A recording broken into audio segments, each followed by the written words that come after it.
I think there's a little bit of an honesty that's needed for a very long time. And I don't know, maybe it's for our social construct.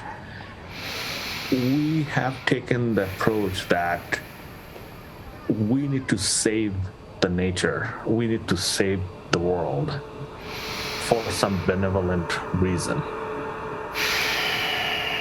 I think there's a little bit of a lack of honesty in that. This, if we pack up and leave tomorrow, go to Mars or somewhere else, this planet will be pretty. It's going to be fine. There may be some ups and downs and changes, but it's going to be fine. It is, as a concept, it's going to exist. So then what are we talking about? We're talking about our mere survival and success as a species, using and utilizing the resource, not, I shouldn't say resources, the bounty of this space, this world, this earth. So that's the honest relationship. We are essentially an extractive force on this planet for the success and thriving of our own species. From that point of view, and you're honest about it, then you think, okay, so if this is the function that we are kind of trying to build and thrive on, then it behooves us to pay attention to what's being destroyed and what's being recreated and what's being lost. Because the kind of the continuation of some of those processes is directly linked to our mere survival. So if you're not paying attention to that, we're actually working against our own interest. So it's a mother nature in a way that, mother feeding an infant, we are that infant. Our whole survival depends on that mother's caring, paying attention, and keeping us through, all these challenges of survival. That relationship I understand.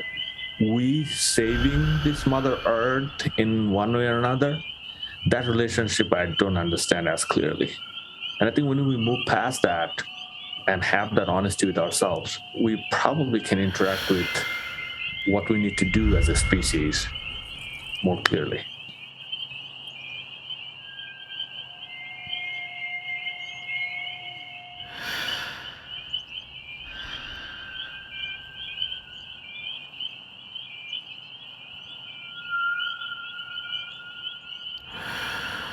Our previous director at the lab, Dr. Fitzpatrick, and in one presentation he said, no matter who you are, whether you care for birds or not, that's besides the point.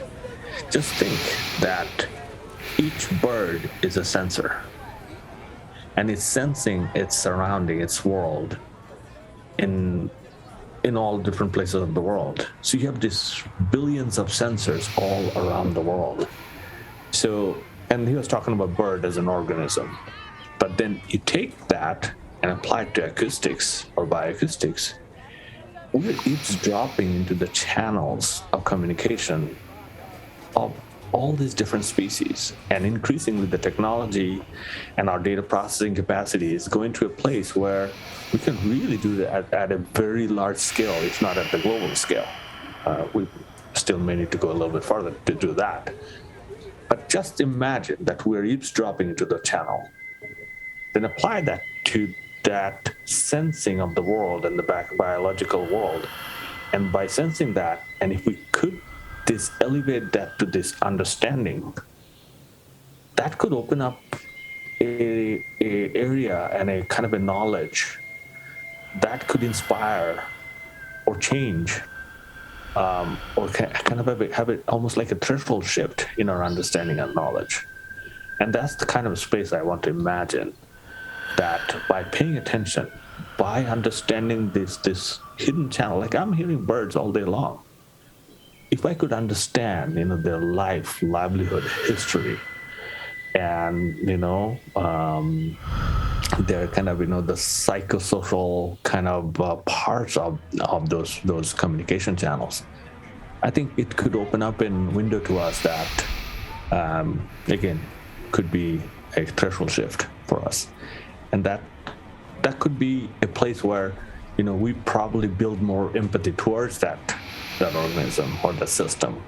We apply better mechanism to create a coexistence between them and the human interests, and then potentially, in the future, kind of allow them the space to both thrive and have the cultural and local richness that their species and their organism offers. So that, in my opinion, is the kind of the imagination space that I can think of right now.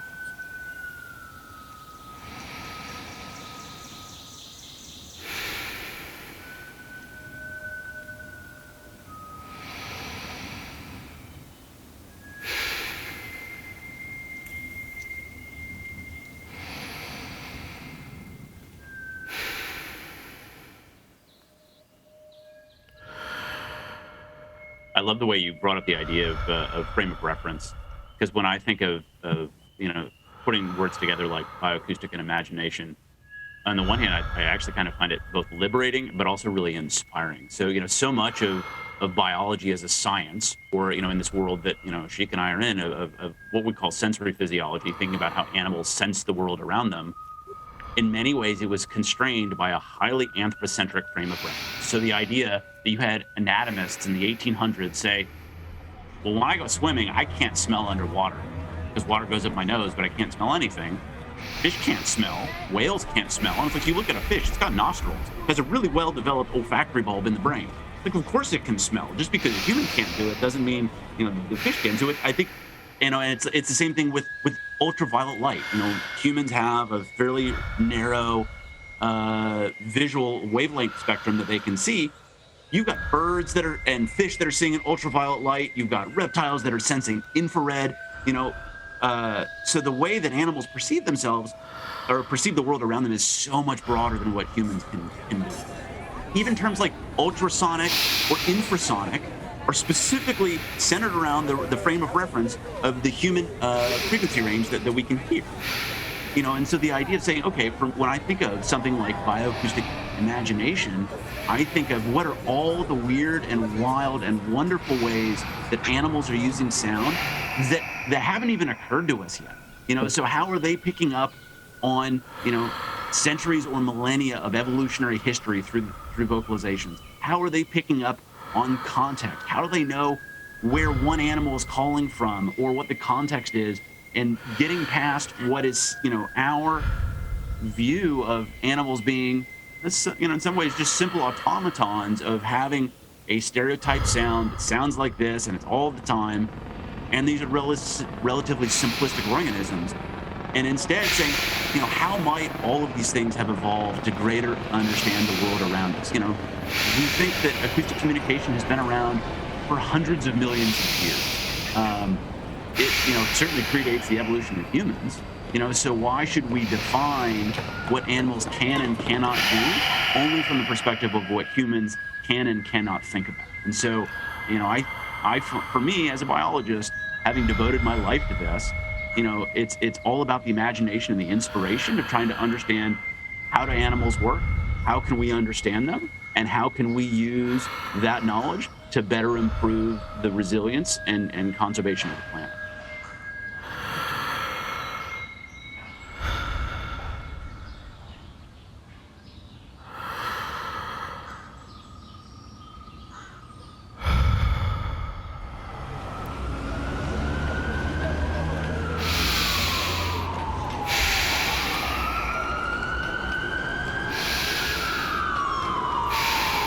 Sometimes when we get deep into science, we don't allow ourselves to get into those spaces. But honestly, I can speak for many of us. Probably I shouldn't, but we come from a space of inspiration to the space of science. And in our previous conversation, I was talking about like art is a form of expressing and making science accessible in many ways. So I think we need to allow ourselves once in a while to get to that, connecting back to that inspiration space, because that gives our science so much more meaning in a way.